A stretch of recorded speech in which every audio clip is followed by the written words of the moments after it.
but it was great to be there with all the Hall of Famers, the guys that actually have a gold jacket and say, "Man, you deserve to be here." That is the validation.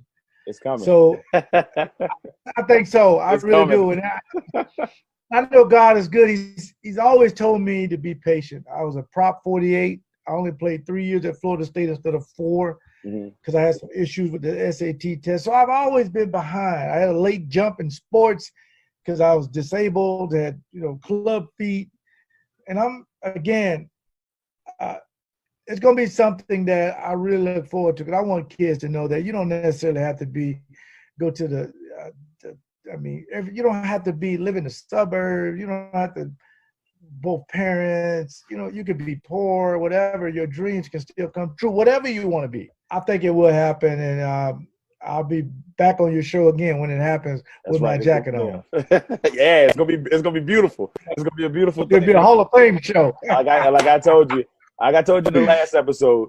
When you're there, when you get in, I don't know if I'll be front and center, but I'm gonna be in the midst. I want to be able to say I was there for that great moment. All right. Oh, now, go to the side and record a show. We can just go to the side. We'll go to the side and do it right there. We're live from the Hall of Fame, ladies and gentlemen. And I got Hall of Famer. That's right. Yeah. LegacyMaker, the All Sports Network. One.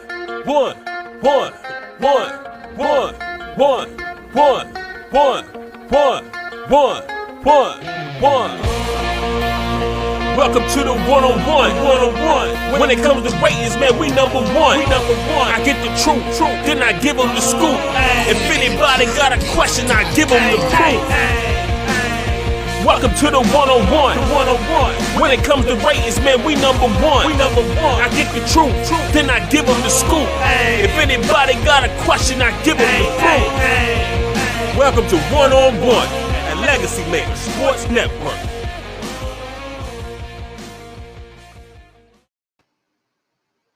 Welcome, ladies and gentlemen. We are here for the Season 3 premiere of 101 here on the LegacyMaker Sports Network. It has been a while. I know, y'all, it's been a couple of months. Actually, it's been a while.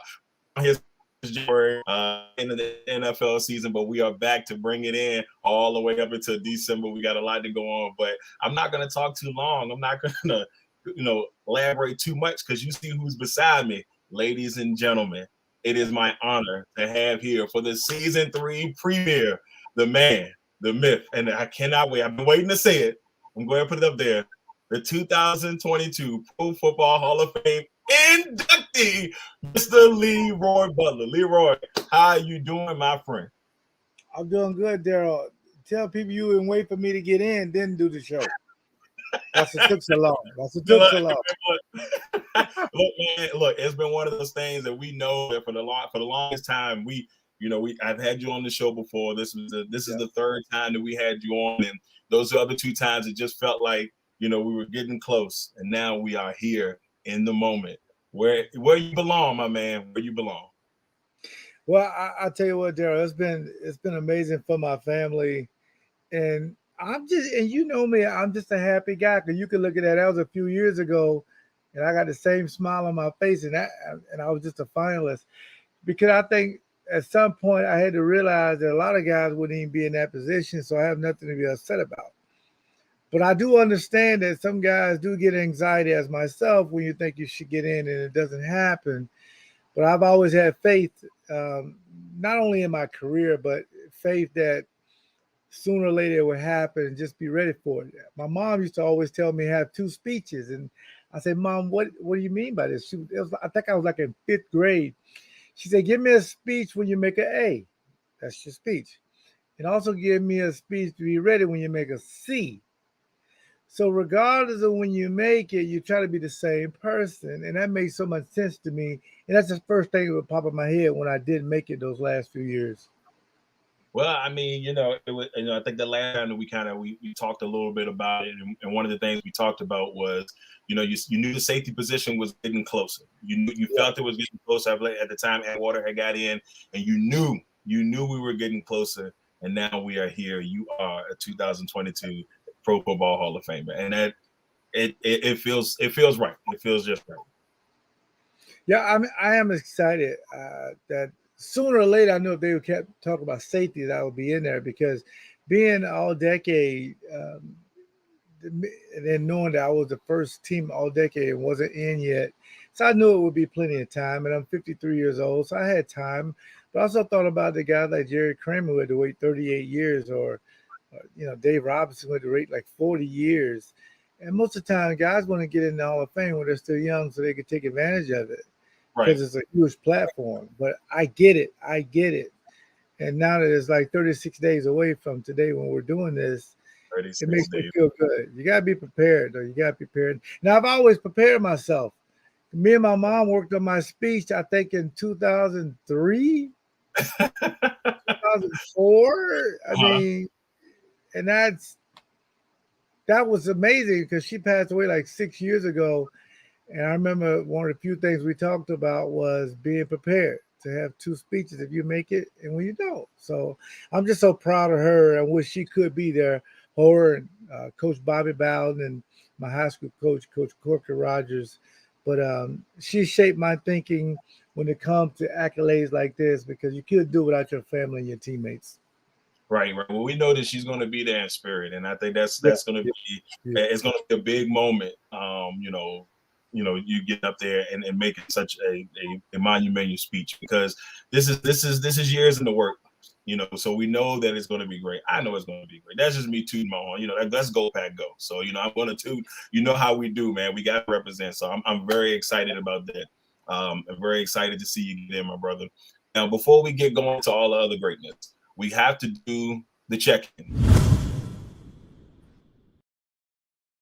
Now, we want to go ahead and check in on you, how you and your family have done here in the last 2 years since we've been on. It's been about 2 years since the last time we had a chance to sit down and talk. And obviously, pandemic, so much more has happened since we Yeah. talked about the pandemic and George Floyd Yeah. and all that other stuff. So much has happened. So I just wanted to check in on you and your family. How's everything going? How are you doing, especially when we're only 36 days away from getting into the Hall of Fame?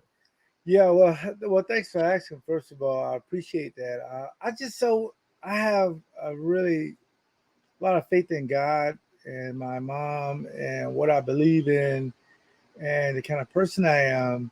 So I said to myself that once I did everything when it comes to the pandemic, for us getting vaccine boosted, double boosted, then it's okay to see fans again.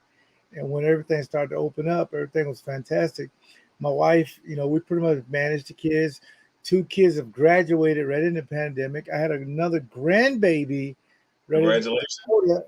thank you, right in the pandemic. So I tell you what, we lost over 1 million people, and every day I pray for them and their families that they can, you know, just my condolences. But I've been, I mean, I have nothing to complain about, nothing at all. But at the same time, the kids, the family, everything's been great. We've traveled, we've got back to sort of kind of back to normal. But at the same time, whatever rules, and I teach this to my kids, whatever rules, wherever you go, there are always rules. Wherever rules it was, I followed them. I mean, that's just the way my mom brought me up. And because I used to do a lot of school visits, we couldn't do that. I'm back to doing that now. So I would say from the first, second time we talked to now, everything has been platinum compared to all the tough things most people have to go through in their life. Well, I saw the other day, speaking of going around, I saw that you were in Jacksonville a couple of days Yeah. ago at a camp. How did everything go at the camp? Oh, thanks for asking. Well, here's the thing about it. It was amazing because my kids pretty much ran everything. I Oh, mean, we had it's the first time I had a football camp as well as a cheerleading camp at the same time. And my four oldest daughters, they pretty much ran it with a good friend of mine, my first wife, Rhodesia. She's a principal, and me and her get along fantastic. And as a matter of fact, her and my current wife get along great for the kids. I went into her. I want to speak to as many special needs kids, inner city kids, just like me, and we're gonna make it free. She reached out to the PAL, the Police Athletic League. They said, of course, you can do a camp here. We went out and we put this together, Darrell, in like a month. And we went out and asked for some sponsors so the kids don't have to pay for Right. waivers and food. Chick-fil-A, shout out to Chick-fil-A in Jacksonville.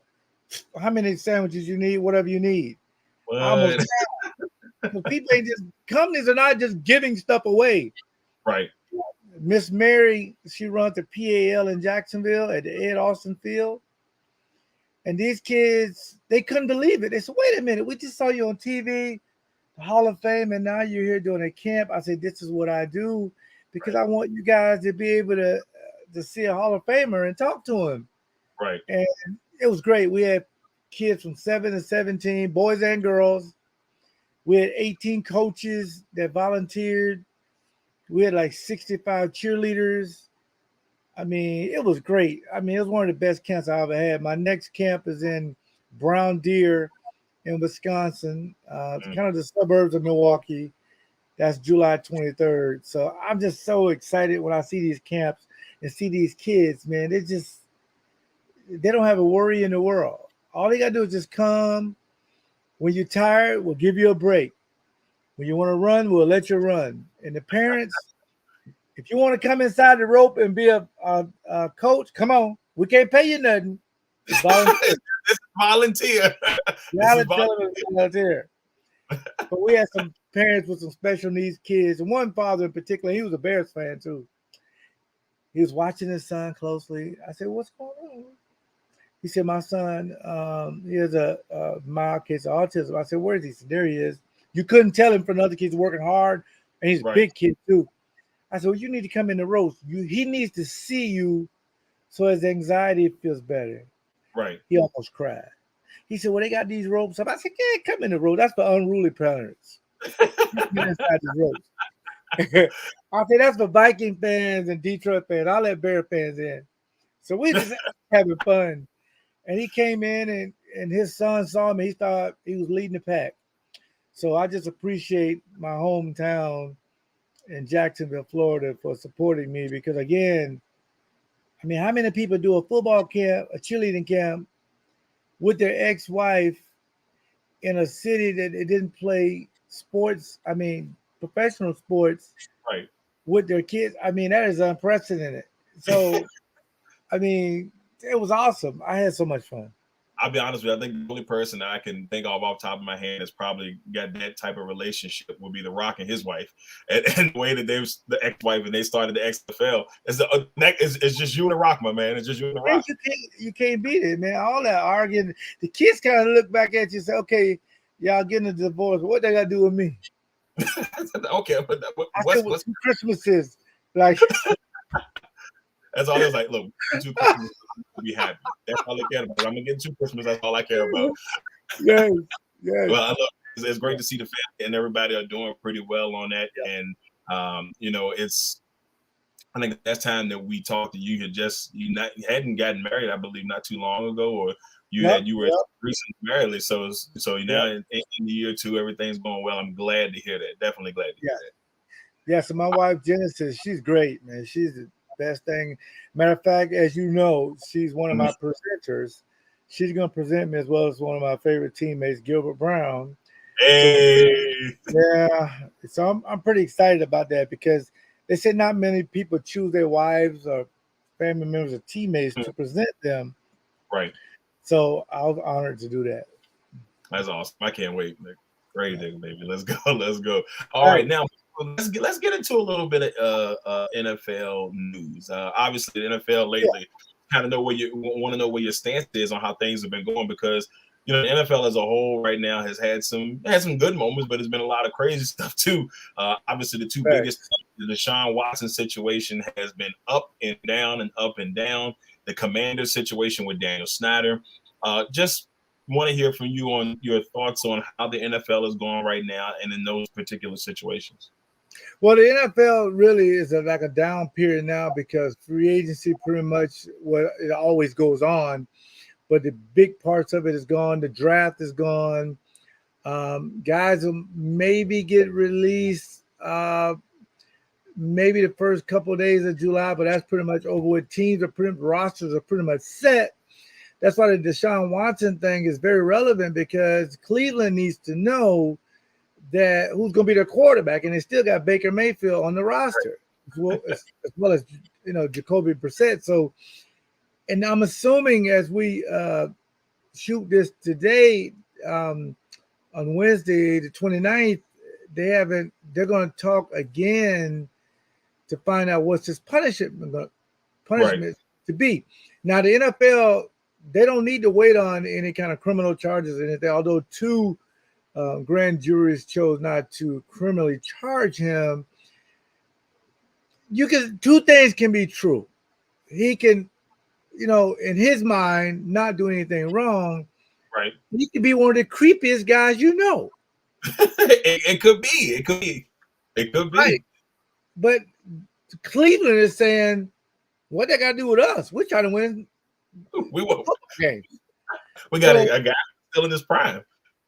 So I think this is what I think happened, Darrell. I think he was on his way to Atlanta. And then his representation said, wait a minute, I just got a phone call from Cleveland. We're going to guarantee your deal.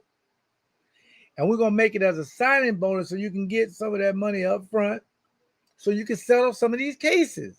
Right. So it's down to 20, 24, or whatever, something like that. But then they said it might be 66. I don't know. I saw that one day it jumped from 24 to 66 and then it went back down to 24. I said, I don't know how all that went down, but it's like, the Browns are very smart in the situation, in my opinion, because they obviously knew, I think they knew where they stood. I felt bad for the GM, though, because a little bit during that press conference, he looked a little shaky. Looked like he was just trying to get through that press conference.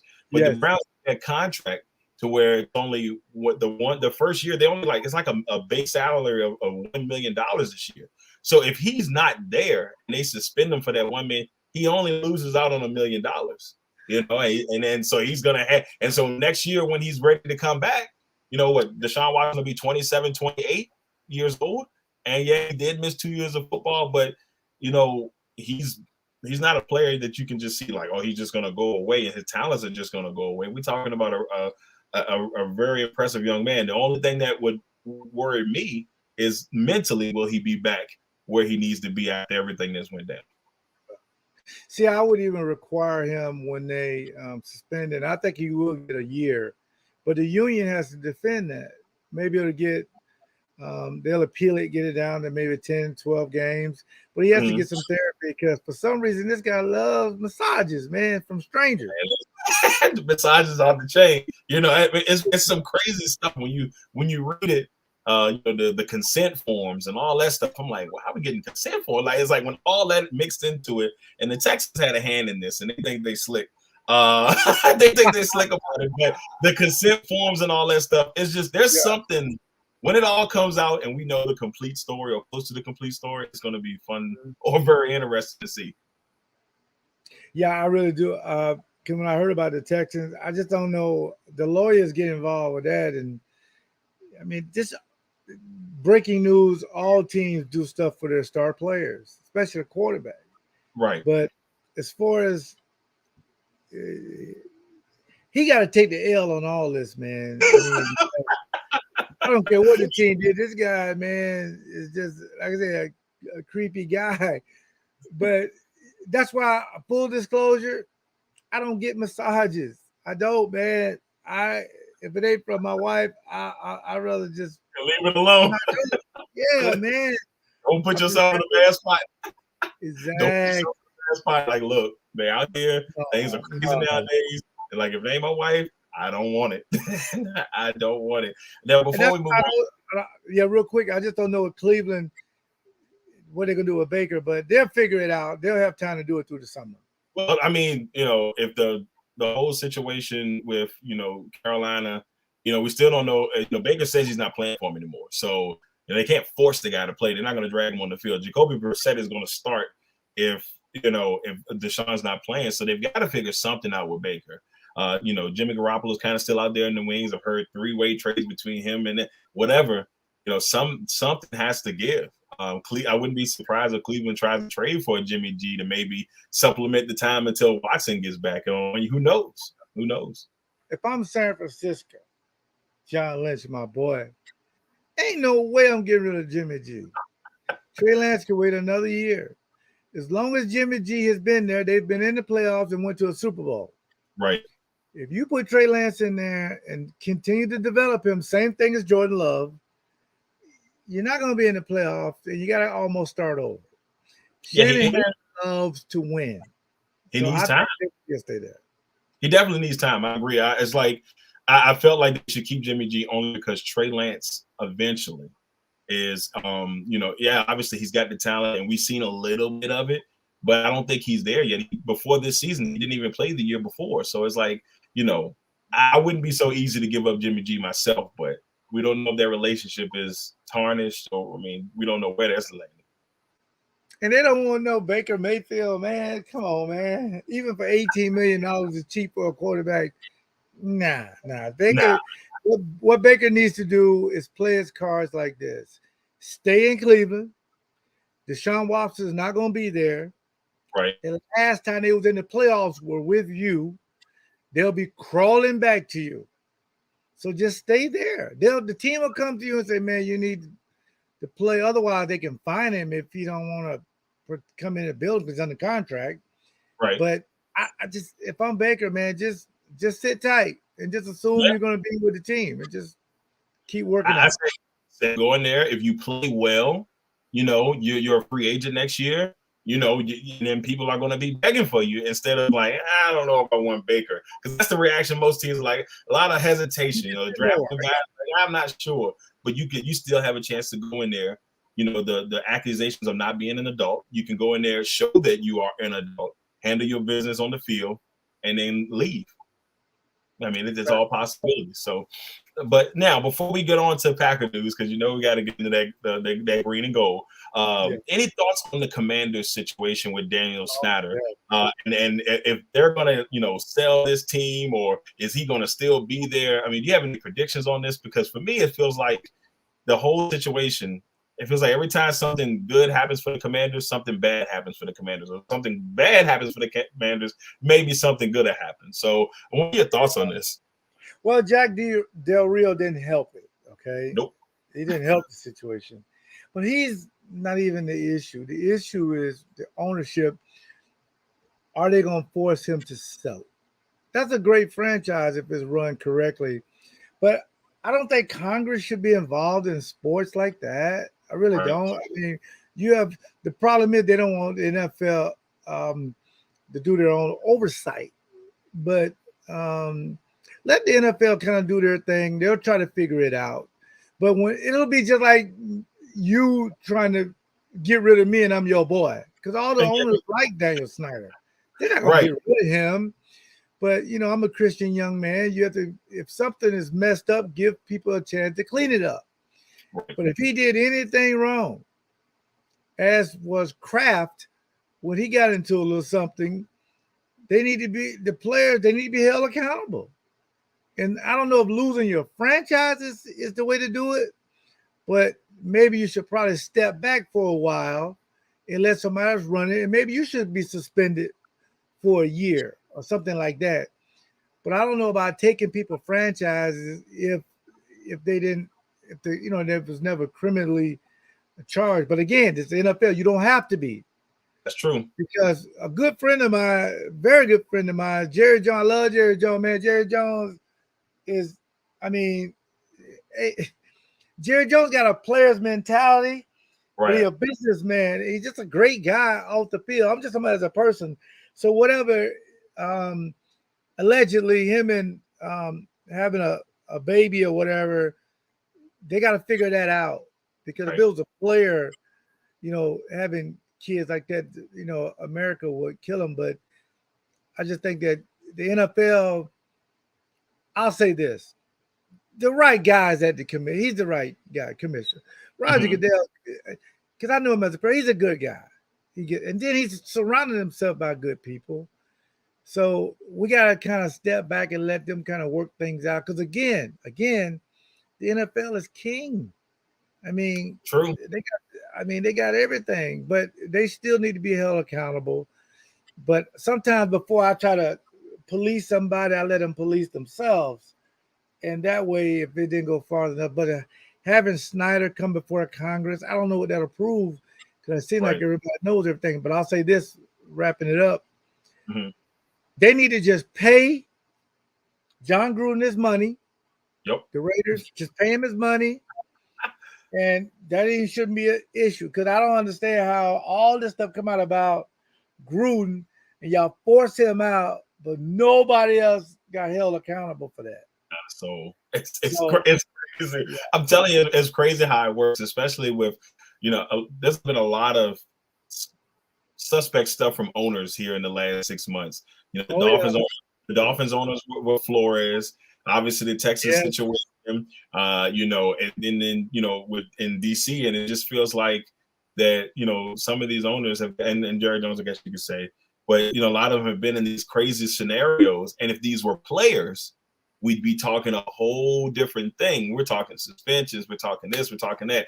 And it doesn't seem like, obviously the owners wield the power a little bit with the money. We're not going to sit here and act like, that's just how things work to an extent. It's just a weird vibe that the owners haven't seemed to gotten this punishment that a player probably would have got in the same scenario in most cases. Yep.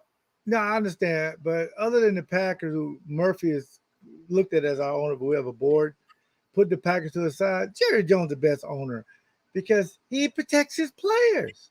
He does. I mean, you don't have to be a Cowboy fan to if you're around Jerry Jones. He's just a great guy. Whatever's wrong, he tries to fix it. And right. I like that. Some owners, they're just not approachable. They're not. You don't even know who some of them are, man. Jerry Jones, he's outside. I mean, he's he's a Hall of Famer, but not only that, but he just takes care of his players. I mean, case in point, Dak Prescott, messed his leg up. The guy come back and still signed him to a $40 million deal. Right. He pays his players, so whatever he got going on, he'll fix it. But that's way lower level stuff. I don't even conflate the two of him and Snyder at all. No, it's a different dream. That's not ain't the same because I got 3 baby mamas, so I need to age. So, I love all of them. I get along with all of them, but but to your point, the owners, they'll be held accountable in some way, either by God or themselves, or for some reason, the last step is for Congress to come in and start doing audits of everybody's books and try to get rid of the franchises. All right. So a lot of NFL news going down, but let's talk about the most important team in the NFL. I mean, I'm going to be biased because that's just who I am when it comes, at least coming to green. Don't hide it. Don't hide. Hey, look. No need to hide. No need to hide. The green and gold is what it's all about. I know I have some other people that say otherwise, but I don't care what they say. It's all about the green and gold. Anyway, let's get into last year. Last year, once again, another 13, and I believe they went 13-4 last year. 13, so, the last couple of seasons, number 1 seed, we've been 2 NFC championships in the last 3 seasons. Flores and a lot of people have done an amazing job.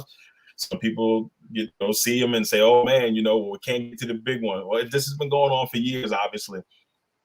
Last year was, I guess you can say, another disappointment in a lot of Packers fans' eyes, losing Devontae. It's just a whole bunch that went into last season and to where we are right now. Give your thoughts on last season and how this Packers team has done, going into the new season. But your thoughts on last year and how we look right now. Well, I'll tell you this, Darrell. It's 2 things I believe in, the reason why they're going to always be successful. I believe in Matt LaFleur. He reminds me a lot of Mike Holmgren. I remember when Mike Holmgren came in, I didn't know what to expect. Darrell, 1992, I think, we just had Lenny Infante for a couple of years, kind of a losing culture. And they said, I thought the coach was going to be Dick Vermeil, who's going into the Hall of Fame with me. Well, I'm going in with him because he's the man. And they said, well, maybe Bill Parcells, who I'm a big fan of. I would have loved to play for Bill Parcells. I mean, that guy's, you talking about a player's coach. That guy's amazing. Right. So I'm thinking we're going to big name coach. Nope, it's Mike Homer. I said, who was Mike Homer? We got the most storied franchise since 1919. Who was Mike Homer? Then I learned out who he was. And now I love this guy, and I think he's the smartest guy to ever pick up a clipboard because he get the most out of his players. If you don't believe me, go look at the roster of Super Bowl 31, who our offensive line was, who our special team people were, and look at that staff. I mean, it was tremendous. So we got in there. He had to turn things around and eventually won a Super Bowl. Matt LaFleur, a lot of people didn't know who he was. Young guy, but just needed an opportunity. You know, kind of a journeyman to take a couple teams. And that's what they say. If you go to a couple teams, coaches switch teams all the time. But it seemed like he just needed an opportunity. Offensive coordinator in Tennessee. His offense numbers weren't that great. Right. But he had a fantastic interview. And he said a lot of things I liked his initial press conference. But moving forward, I said, well, how's this going to work with Aaron Rodgers? Right. So most coaches, when you come in, you're handed just a normal quarterback, not a Hall of Famer. First ballot. And not everybody gets Hall of Famers. Not first ballot. So people looked at it as Matt LaFleur, just don't mess it up. You're going to win because you got Aaron Rodgers. Go through the year, unprecedented. First year, 13-3. Next year, 13 games. Next year, breaks George Seifert's record. First 3 years, won a lot of games. But 169 targets last year went to Davante Adams. This offense is not what Matt LaFleur has envisioned, in my opinion. Right.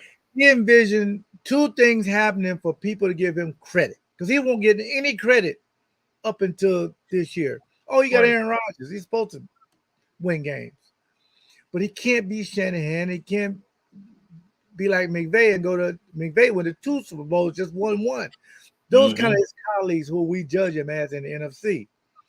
So now, okay, I said to myself, he's going to get his wish because somebody's going to be gone. Either Aaron Rodgers or Davante Adams for you to get the true Matt LaFleur offense. Take away Davante Adams. Now, Aaron Rodgers got to turn into a little bit above what Jimmy Garoppolo and Matthew Stafford is doing. Right. Manage games. Only be a S on your chest when you need me to be. But I'm going to run this ball. I'm going to play action. Get deep. Use the tight ends. It may be boring, but we're going to win a lot of games that we've always done. But when we get in the playoffs, we're going to be built for it. Right. We're not going to be locked on 17 anymore. We're not doing that anymore. Well, you know, I'm not gonna lie to you. A lot of my friends, you know, they hit me up. Oh man, your boy. Look, yeah, I was hurt to see him go. Yeah. But the team that I feel like this Packers team could be on a week-to-week basis is that team they played when Davante wasn't there. They played Arizona. We saw what Aaron does when he can spread the ball, and if everybody chipped in, and that was like everybody came together. You know, Aaron knew he didn't have Davante, and he was able to work the ball around to pretty much everybody. You know, the running game was looking good. The defense was playing well. They did a really good job against Murray. And that's to me, I always tell people, I say, when you want to know what the Packers team is going to look like this year, look at that Cardinals game. That is to me the template of what you're going to see the Packers look like. Obviously, we were a young receiver, and it's going to be interesting. You know, you bring in Sammy Watkins but for me, if you want to know what the Packers team is going to look like, go and look at that Arizona game.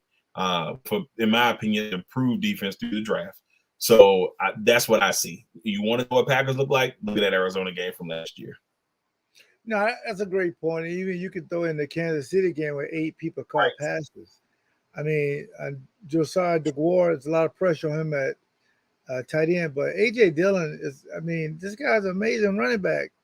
For what you want to do, because you got to build your team now, because you're on the fast track, Darrell, to win a Super Bowl. Because Aaron Rodgers' contract next year explodes to this huge number, the salary cap, and you'll have the 5th-year option for Jordan Love. I mean, that's going to be a big number, so something has to give. If Right. you win a Super Bowl this year, we'll keep pushing money into the future. Because when they redid his contract, that's what I said to myself. Okay, we're in a 3-year fast track.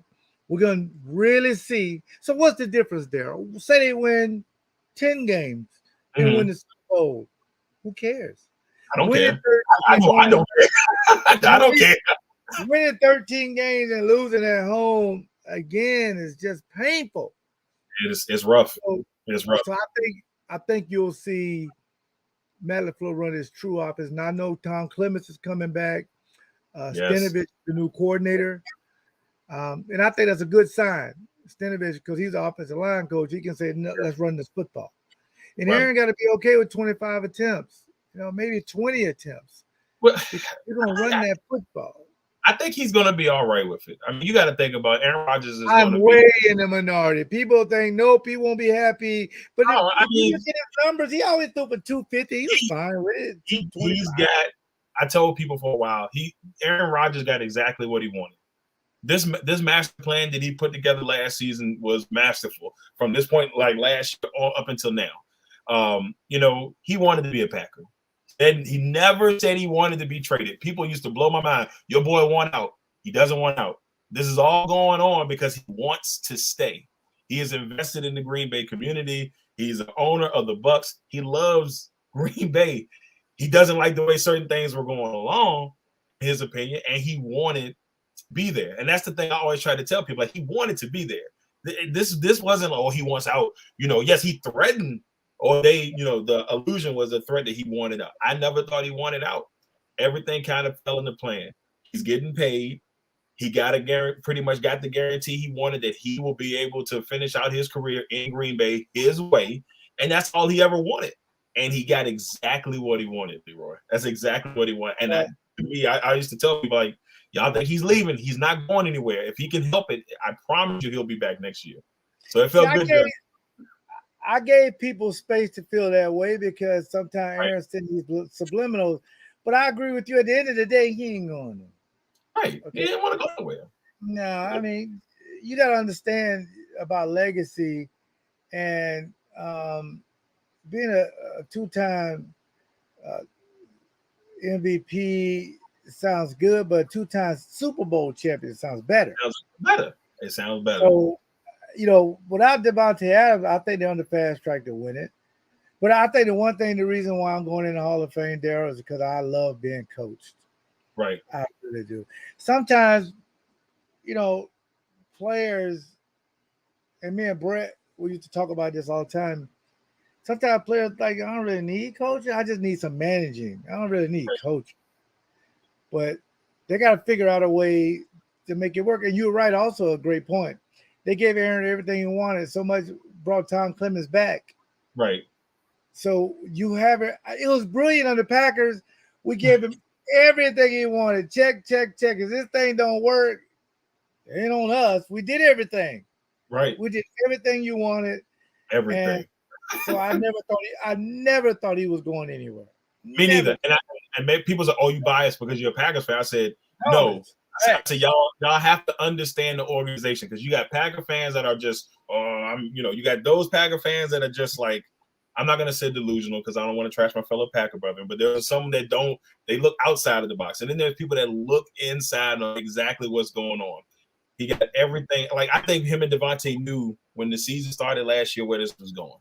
Obviously, I think Devontae knew he wanted to. He kind of figured that Aaron wasn't going to be there super long term, and I think he wanted to go to Vegas with Derek Carr. Felt that in my soul. Then you go all the way throughout the season, and everything he asked for, they did. They backed him up in a lot of cases, especially in a situation where the COVID thing happened right in there in that week, with Kansas City and the vaccination situation that went on last year. They backed him up in that situation. They had his back from beginning to end. They went out there, and in my opinion, I think this draft that they just had, they did them getting rid of Devontae helped them get everybody else back. You know what I'm saying? Like, they pretty much got to sign almost every piece of that puzzle back last year. To me, I think that's the biggest part of what people don't miss. Like, the defense was solid last year, and you got everybody back. Plus, you got the two young guys that they brought in the first round from Georgia. Stokes had a pretty good year last year. It's just like they don't realize how good this team will more likely still going to be, even without Devontae. Yeah, again, the coaching staff is very good. And right. So I think the team will be competitive. Not to mention they went and got the best special team coach, Basaccia. Yes. That's going to turn that special team was terrible. The special team got fixed. Oh my broke my heart. Broke my heart. I knew. I hate to say it. It was probably like week 14. I can't remember what game it was. It was week 14. Amari Rodgers, and I still got faith in Amari. But Amari fumbled the ball. It was like a game he had like 2 fumbles on special teams. And I said, and then I always noticed that teams were getting to like the 40-yard line every time on punt return, on returns. And I said, this is going to cost us. My heart told me this is going to cost us at the worst time. And what does it do in the playoffs at home? It costs us at the worst time. And I couldn't even believe it. I mean, I knew in my heart, I kind of figured it could happen. I just was hoping it wouldn't. And unfortunately, it did. Now, before we move on to our next segment, any thoughts on this draft, the Packers draft class? Any thoughts on the Packers draft class? Well, I was also in the minority again. Oh, they're gonna get all these receivers. I said, no, they're not.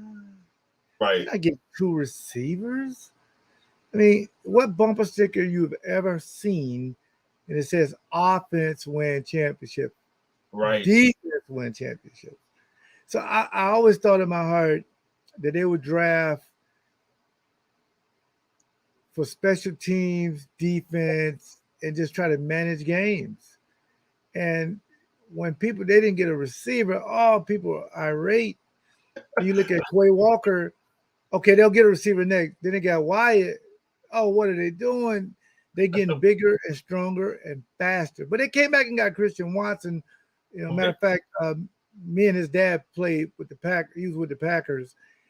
But, I mean, this guy is going to be a pretty good player, but he don't have to do it. They're going to have to do it by committee. Right. So, with that being said, these guys and Dubs, Romeo, these guys are going to play. I mean, but one of my favorite picks has to be Sean Ryan. I don't know if he was a guard or a tackle, but he's going to end up playing. He's going to end up playing. Well, that's the one thing, and I always destroy names, but our new offensive coordinator. Stinovich. Stinovich. The job that he did with that offensive line last year. Think about it. I mean, Aaron didn't get sacked that often. Wasn't in pretty that line did a really good patch job. Losing Jenkins, no Bakhtiari for most of the year, and they no Billy Turner for the most part of the year, and they was rotation. John Runyon's did a phenomenal job on the line. Wells had his moments here and there, but overall, for him to have that line still do good things under the circumstances, to me was just like, man. So when they gave him the offensive coordinator, that's well deserved in my opinion. The way he was able to keep that offensive line together, it wouldn't surprise me if Ryan goes out there as another stud pickup for Green Bay on that offensive line. Absolutely, he's going to have an opportunity to play. They won't get Jenkins back. I'm hoping Bakhtiari is fine. Right. Josh will probably be the right tackle. So they're gonna have to go deep though. If they can go 8 men deep rotation, Josh Myers has to stay healthy. I think they'll be okay because as we talk about it and think about it, in that game, Aaron was sacked 5 times against San Francisco. And you're thinking, okay, they can clean that up. There were opportunities in that particular game, but if they can go 8 men deep rotation on offensive line, I think they'll be fine. Me too. I got good feelings about this Packers team. We'll see though. I mean, we're not too far away from the preseason, not too far away from the season. I'm just excited for football. I'm ready for it to come back. Yeah, me too. All right, now let's go to my favorite segment here, Quick Ones.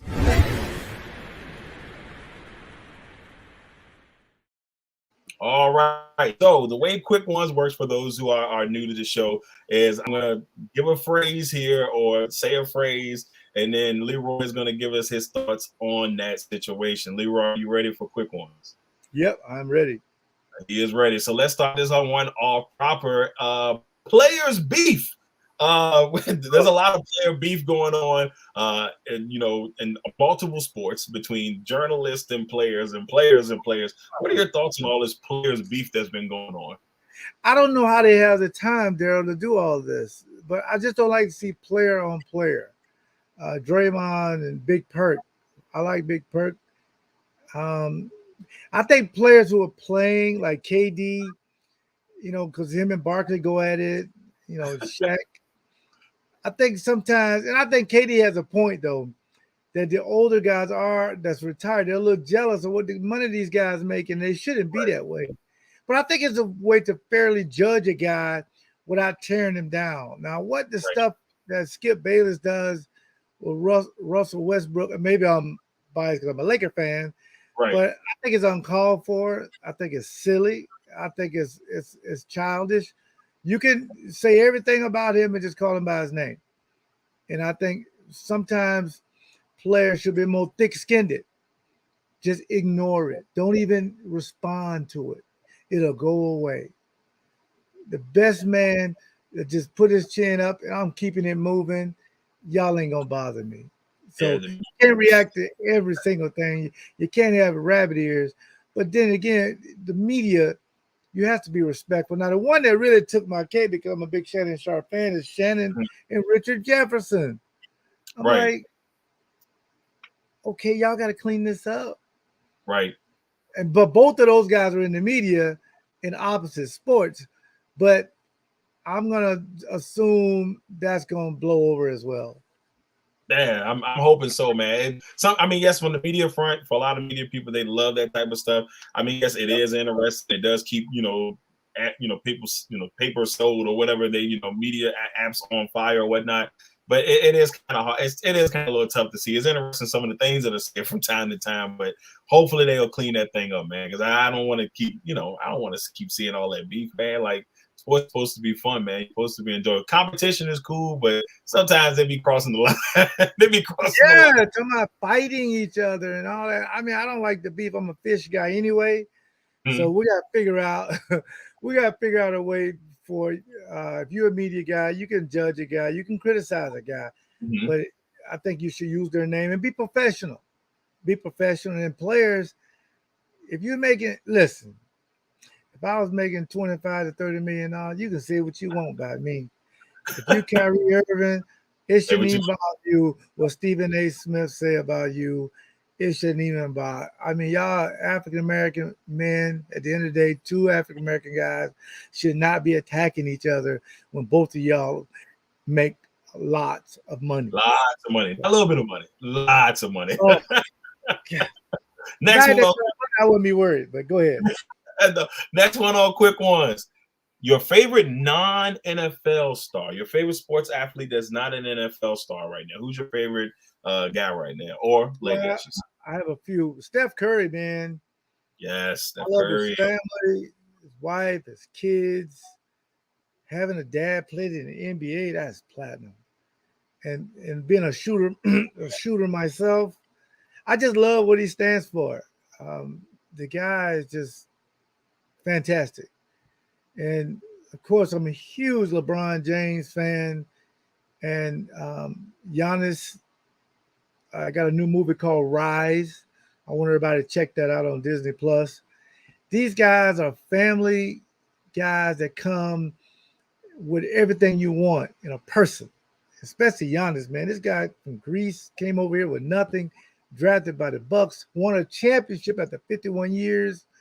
So those guys are my three.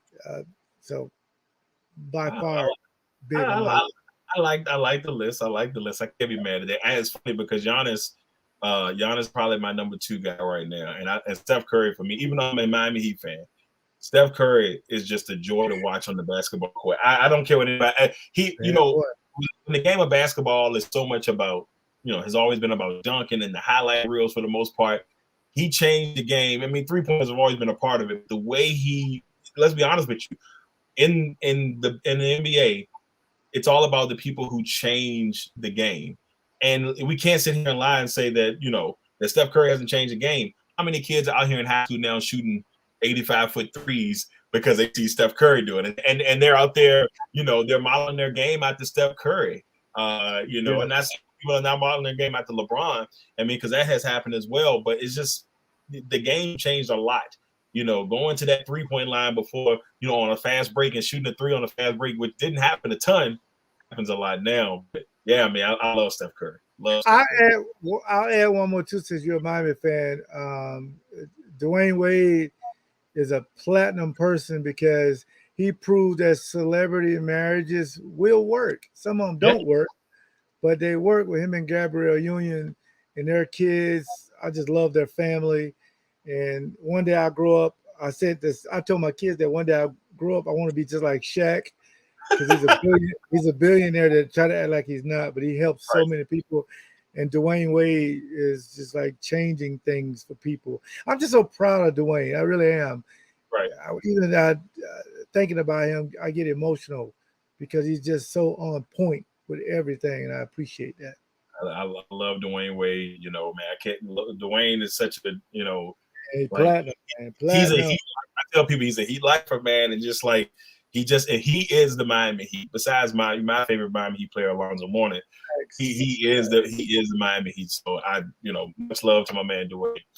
Next one on Pat Riley, because I'm a Laker fan. I love Pat Riley. Well, speaking of the Lakers, next one on quick ones. How would you fix the LA Lakers, LeRoy? I mean, this is a tough one because the last year was rough. How would you fix the Lakers, man? This is your squad. I'm gonna trade AD and try to get Chris Middleton. I'll try to get Chris Middleton from Milwaukee, trade AD and Westbrook, and I'll try to get Uncle Drew. I would try to do everything in my power to get Uncle Drew and LeBron back when they won that thing in Cleveland when they were down 3-1. So in my eye, the big three for the Lakers would have been LeBron, Chris Middleton, and Kyrie Irving. Those three people. And then it don't matter who on the bench. Don't matter. We can get back to when we was winning all the time. Who they are. Don't care. Now that I wake up, that's a dream. Now that I wake up, I don't know how they're going to fix it there. They got too many cooks in the kitchen. I'm a big Genie Bus fan, but, I mean, they got Pelinka up in there. I mean, they got Phil Jackson up in there. They got Kurt Rambis in there. They got everybody in there. I just don't know. It doesn't seem like doesn't it seem like talk about the Lakers? Doesn't it just feel like the team is just badly constructed? That's what it feels like. I mean, obviously they went into the season being the oldest team in the league last year, but they had so much talent, or guys who had multiple all-stars or all-pros. They had so much of that on the team. It just never seemed to gel. And it was hard to watch at time. And I ain't gonna lie, there's some Laker fans that are obnoxious, like how some Cowboys fans can be from time to time. And you see them suffering. They're out here just in shambles, seeing the team not do well. But when the Lakers do well, the NBA does well. And so it's very important for them to get back on track. They had just got back on track after those couple of years after Kobe, God rest his soul, after Kobe had, retired. Yep. And they had those struggles. They got back on track, and now it seems like they're right back where they were pre-LeBron coming there. Well, real quick, I think if we had to, I would keep Westbrook. Now I'm out of the dream now. This is reality. I would keep Westbrook because I'm a big Darvin Ham fan. He came from the Bucks. So Darvin Ham will give them more of a defensive presence. LeBron's going to always he'll be the all-time leading scorer in a couple of years, but we need to sign LeBron to a couple-year extension.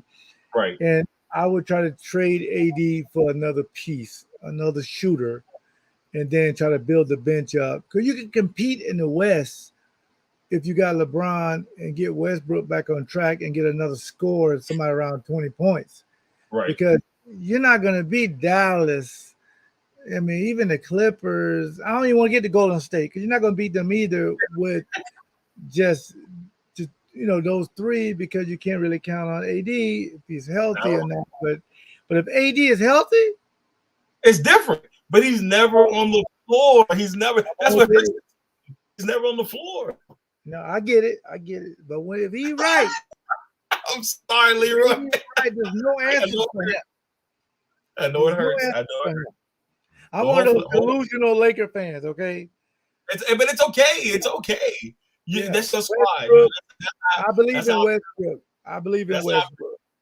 that's how I feel about my Seattle Mariners. Like, they'll never they haven't made the playoffs since I was a junior in high school. It's been 20 years. So hopefully one day they'll make it back. They got the longest playoff drought in sports. So, people make fun of me for that. So hopefully they'll change that. We'll see. So believe me, I have some of that pain in my heart. Some of that pain. All right, we got 2 more quick ones. This one right here relates to Florida State. Do you think that Deion Sanders will be the future Florida State head coach at some point? Well, I think that Mike Norvell is the right guy for now, because it was a lot of stuff going on. That Deion should have got the job before Mike Norvell. He should have been got the job. Right. But they went in a different direction, and everything was all messed up. But if Mike Norvell can get him back on track, he's going to be there for a minute. Deion have bigger fish to fry. Right. Deion going to be at one of these Big 10, Pac-12 schools with huge budgets with the NIL, because he can recruit. And I don't think he really wanted the Florida State job, because I think he thought he should have got it the first time. Yeah. But helping Jackson State go to a bowl, I mean, one of the best teams, and then he put his money where his mouth is. He got his kids to play for him. Right. I mean, he's done a phenomenal job. So I would think opening up to an NCAA, open up to all schools, that he'll be a candidate, because he'll win at Jackson State, and it'll be 2 trophies out front. It'll be Walter Payton and Deion Sanders, because Deion Sanders is putting Jackson State on the map. I love it. If I had any money to donate, which I don't, I would donate to his program in a heartbeat. I would donate, because I would want to see Deion succeed. Right. But for some reason, Mike Norvell, in a few years, is not working, and that job comes available, you never know. But I'm not sure if Deion wants it, because he think he should have had it before Taggart. Should have got it then. Yeah, they did. I think they did him wrong. But you know what? In the end, though, what he's done, what Deion Sanders done for HBCUs, and what he put them on the map. I mean, just his presence. And then I want to throw a little love to Eddie George too, because Eddie George is out there, I believe, at Tennessee State. And those guys coming back. Yeah, those guys coming back and showing love to the HBCUs really helped out those schools and give them opportunities to shine. And I love it. Absolutely love it. He got Travis Hunter. Yeah. And Nick Saban didn't like it, but who cares? Deion Sanders, Travis Hunter, top 10 pick today. You don't need college. You don't even need it. Just stay healthy. He's a top 10 pick. He can play receiver, corner, safety, quarterback, running back, and he went to Jackson State. Right. Yeah, be the top. This is when people always give him a brief about Hunter going over there. The only thing I say is you got arguably the greatest cornerback of all time coaching down there, and you're the top cornerback in the country, defensive back in the country. When you want to go down there and learn from the best, I think so. I think so. All right, last one. Fun one for you, LeRoy. Favorite cereal? Oh, man, I'm glad my kids ain't here, because you're going to start something. Okay. Grew up on fruit rings. Not Loop. No. Fruit rings. Okay. Ain't know about Fruit Loops. I get to college. Mm-hmm. Man, you ever had Fruit Loops? I said, no, cuz I got a fruit ring. Man, you ain't do cereal. I said, dude, we didn't even have milk. We had to mix the powdered milk with water. Oh, no. I said, man, you gotta get some Fruit Loops. Ever since then, fire. Yes. Fruit Loops my favorite. Now, me and my wife got into a debate the other day, because she's a Golden Grahams young lady. Hey, Golden Grams is a beast. I'm not gonna. No. Come on now, LeRoy. Golden Grams ain't that bad. Why wouldn't you just do Cinnamon Toast Crunch? Well, okay, all right. Well, I mean, they like cousins, you know. Cinnamon Toast Crunch and Golden Grams like cousins, in my opinion. Facts. I'm gonna go. I'm glad my kids ain't here. I'm gonna go with Fruit Loops. They hate Fruit Loops, but I love it. Fruit Loops. Fruit Loops is solid though. I mean, you can't go wrong. Hey, man, anything you can eat without milk, fire. And I got it at Florida State. My brother-in-law said his kids won't even eat his kids are so different nowadays. If you tried to give a non-name brand cereal in the house, they won't eat it. He said one time he took the bag out and put the generic one inside of the bag, and the kids and they knew the difference. They was like, nope. They was like, we used to eat. Also had the corn flakes with the rooster on it.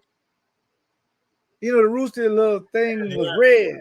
It was red, but on this box it was blue. I said, "This ain't real corn flakes." It was just flakes. Not just flakes. Oh man, that's just flakes. No corn, just flakes. Don't know where they came from. Yes. All right, everyone. That was quick ones here on One-on-One, and I want to say, LeRoy, I truly appreciate you coming on to the show today to make episode 58. Amazing. It's good to to get a chance to see you face to face again. And this is the third time that you come on here and bless us with your presence. And you've been a friend of the network, and I truly appreciate that. Well, I'll tell you what, I want to talk to you before you get an Emmy or something and forget about us little folks. Never forget about you. Never. No, you're a great guy. You have a great program. I like your questions. I like the interaction.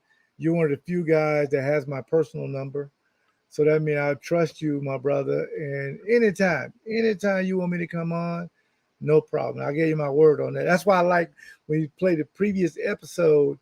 And now, so God is good, my brother. Anytime, you take care of yourself. Yeah, most definitely. Now, the last thing before we leave, we want you to leave your legacy. Any special projects, anything going on? All right, so LeRoy, let everybody, if there's any projects you got going on that you want people, other than the Hall of Fame, but anything else that you got going on that you want people to know about, this is your time. Well, if you go to leapspirits.com, of course, Leap Vodka. Now I got a new Leaping Lemonade. Me and Robin Yout, we call it cocktail in a can. So it's lemonade and Leap Vodka in a can. I think it's like 0.6 alcohol by volume or something like that. But it just came out. But I got a lot of stuff coming up with my kids are writing my documentary about my life story, African American kid and the projects, making it to the Hall of Fame. And I also got a cookbook coming out this fall with my kids. I have 6 daughters and a son. Everybody's working on recipes and things of that nature.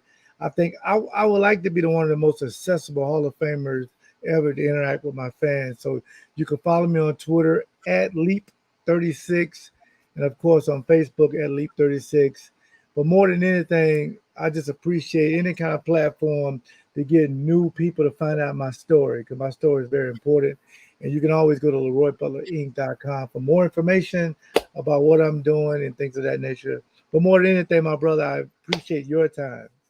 No, man, this is valuable time for me. You gave me a chance when a lot of other people said no.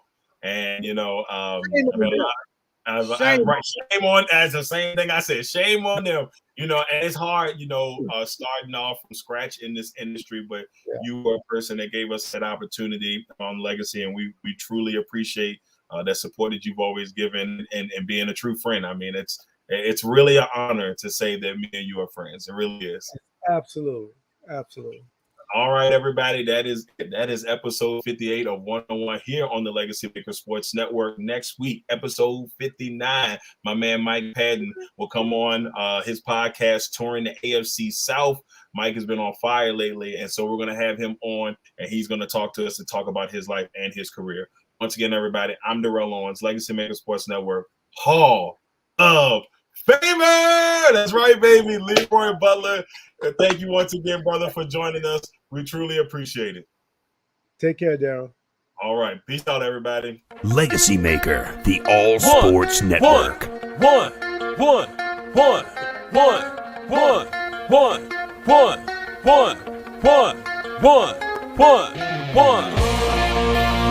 Welcome to the one-on-one. When it comes to ratings, man, we number one. I get the truth, then I give them the scoop. If anybody got a question, I give them the